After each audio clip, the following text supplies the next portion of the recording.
Hola, ¿qué tal amigos?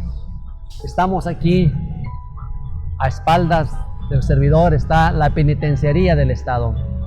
¿Cuántos presos? ¿Cuántos inocentes? ¿Cuántos culpables?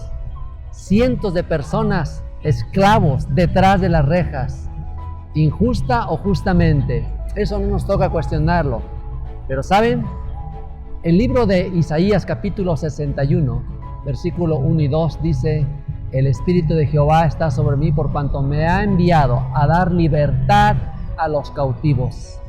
En realidad, el libro de Isaías teológicamente se refiere a los que se entregan al pecado, a los que se convierten cautivos y esclavos del pecado. Pero ¿saben?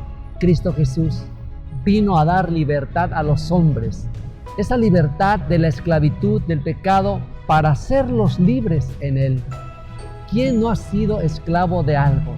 ¿Quién no ha sido esclavo del pecado? ¿Quién no ha sido esclavo de una situación difícil que solamente Él la puede controlar? A veces ni Él. La apertura en la cárcel, a lo que se refiere Isaías 61, es una frase hebrea que se refiere exactamente a dar apertura a los ojos. Es decir, aquellas personas que están ciegos, que no pueden ver espiritualmente, que no pueden llegar más allá.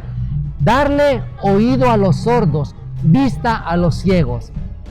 Segunda de Corintios capítulo 3, versículo 17, dice: porque el Señor es el Espíritu, y donde está el Espíritu, ahí está el Señor, y allí también hay libertad. Amigos, la libertad que el ser humano necesita, es cierto, tiene que ver con lo que está detrás de las rejas, pero la libertad que el ser humano necesita es la libertad de esa esclavitud del pecado.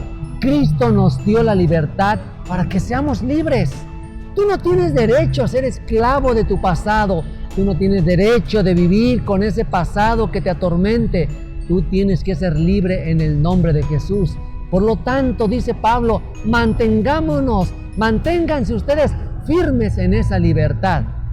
Y no se sometan a otro yugo. No. Ese yugo de la esclavitud tiene que romperse y solamente lo podemos hacer en Cristo Jesús.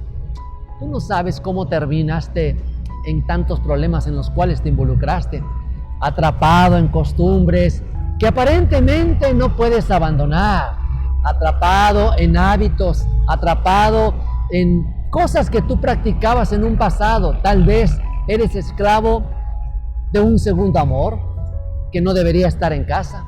Tal vez eres esclavo del trabajo, tal vez eres esclavo de la pornografía, tal vez eres esclavo de un vicio oculto que tú tengas, joven, adulto.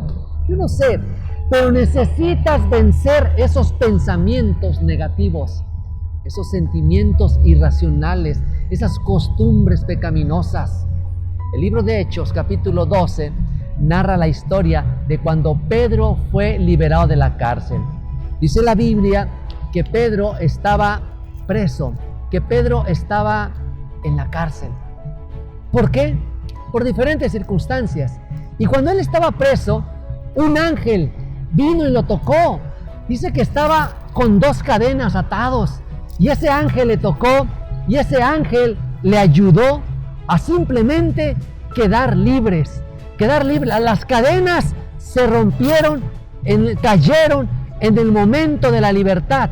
En el momento de que Él mismo cayó en esa libertad, Cristo Jesús vino y le dio esa libertad. ¿Por qué? Porque la libertad que el ser humano necesita tiene que ver con lo que el Señor hace en nuestras vidas. Tiene que ver con lo que el Señor está dispuesto a hacer y lo que el Señor vino a hacer. Amigo, amiga, tú que me escuchas, tienes derecho a ser libre. Tienes derecho a disfrutar. Pídele a Dios que te ayude a vencer ese pasado, a vencer eso que te ata, a vencer eso en lo cual te haces esclavo, porque tú estás para ser libre en Cristo Jesús. Si alguien quiere libertad, eres tú y es también Cristo Jesús. Que Dios te bendiga. Bendiciones.